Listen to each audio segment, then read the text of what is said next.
Welcome back to DC Silver Age Storytime, and today we have Action Comics 287, published in April 1962, and the story is Supergirl's Greatest Challenge, written by Jerry Siegel and art by Jim Mooney.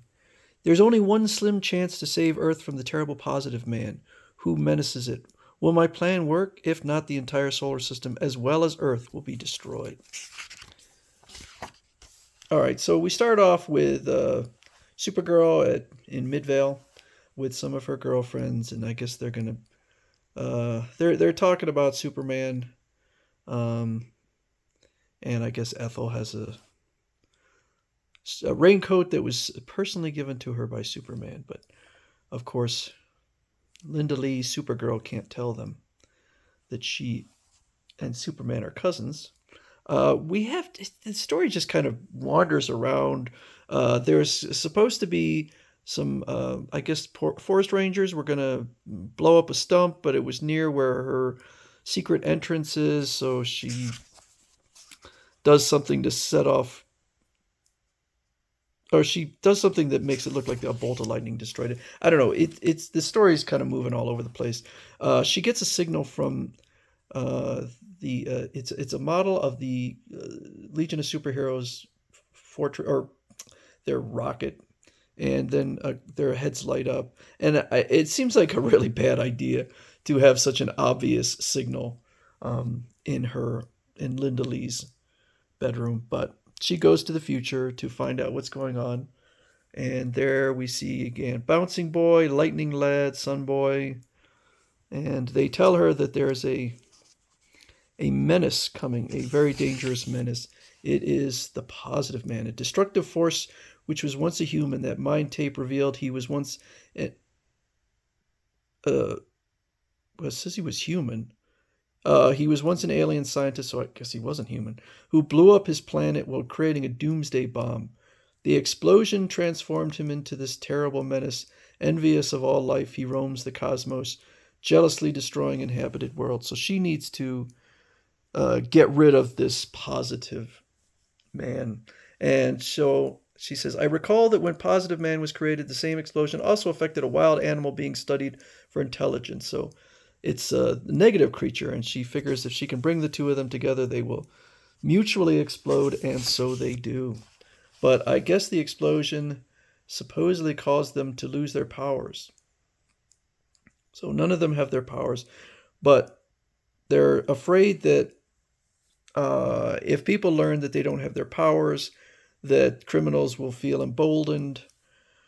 So they think maybe it's just temporary, and so she's going to make it look like their powers are still around. So she spots a flying cat and she says, Streaky, what in the world are you doing here in the future? How did you ever master thought casting? Streaky, my name is Wizzy. So it says on his, Wizzy, descendant of famed super cat Streaky. Oh, okay, well. She says, I'm Supergirl. Your ancestor Streaky was my pet years ago, but he wasn't telepathic. I see his descendants gain the ability through the process of evolution. I don't think it works like that, but... So there is an android factory, and so, again, this story just... I don't know. Some criminals come in, and so this fellow says, asks Cosmic Boy for help, but Cosmic Boy has no superpowers. So Supergirl uses her own superpowers to make it seem like Cosmic Boy has superpowers. And again, we have this criminal with a domino mask on, stealing some kind of formula. Give it to me or I'll blast you. The spray contains valuable rare chemicals that I can sell for a fortune. Drop that ray gun. So Sunboy is illuminated, and the heat causes the criminal to drop the gun. I know you faked my superpowers, but how did you do it? Bringing you here, I coated you with luminous powder, which glowed brightly. Then from my place of concealment, I projected my heat vision on the crook. So he didn't know that she put powder on him? And I mean, he would be luminescent. I don't know. It's quite silly. Because of your strategy, he thought I still possessed my sun power.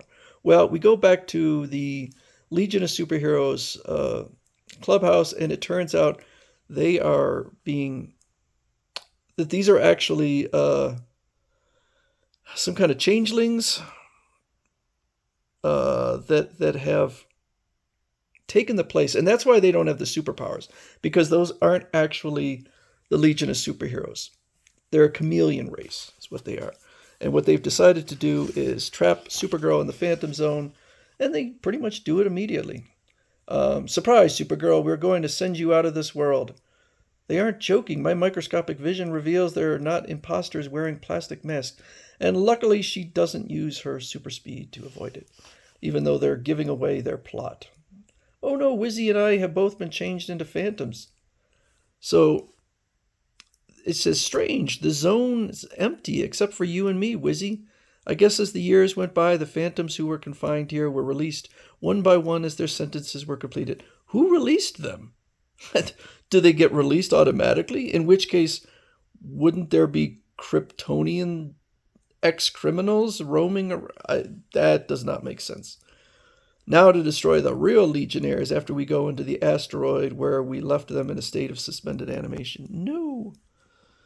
Wizzy, you can not only read minds, but you can mentally communicate with others. Please use your telepathic powers as I direct. It's urgent. So she tells the owner of the android factory to create a android that looks like one of the chameleons, and apparently he can do it super fast. He wanders in and immediately releases Supergirl and Wizzy. So she's trapped here, released here. You chameleon phonies are going to jail. That's what you think. We'll escape by transforming ourselves into objects such as trees or rocks. I don't see how that would work with Supergirl there. I think she'd figure it out. But she just uses a dome to trap them. And she goes to the asteroid and frees all of the Legion of Superheroes. We of the future owe you so much, Supergirl. How can we ever thank you? Skip it. You do the same for my time period. Now I must return. Goodbye, everyone. Everybody, you too, Wizzy. So long, Supergirl. I'll never forget you. Into the time barrier and back towards 1962 AD flashes the Girl of Steel. What an adventure that was. The Chameleon Men gang sure had me fooled for a while. I'd have been a goner except for Wizzy. Returning to the present, Supergirl switches to her identity as Linda Lee Danvers.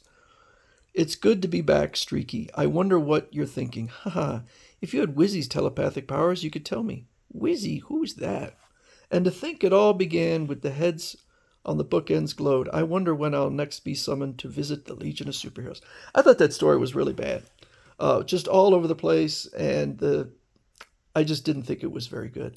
And I have to say that in general, Jerry Siegel his legacy will always be cemented as the co-creator of Superman. But I always wondered why it seemed like he didn't do a whole lot after that. And I think his writing just isn't that good. Story after story by Jerry Siegel, the plots are very loose and there's all sorts of plot holes. And so, if you're a big Jerry Siegel fan, I don't mean to offend. I just think that he was a very average writer from what I'm seeing. So anyway, that is Supergirl's Greatest Challenge. Is that her greatest? I don't know. From Action 287.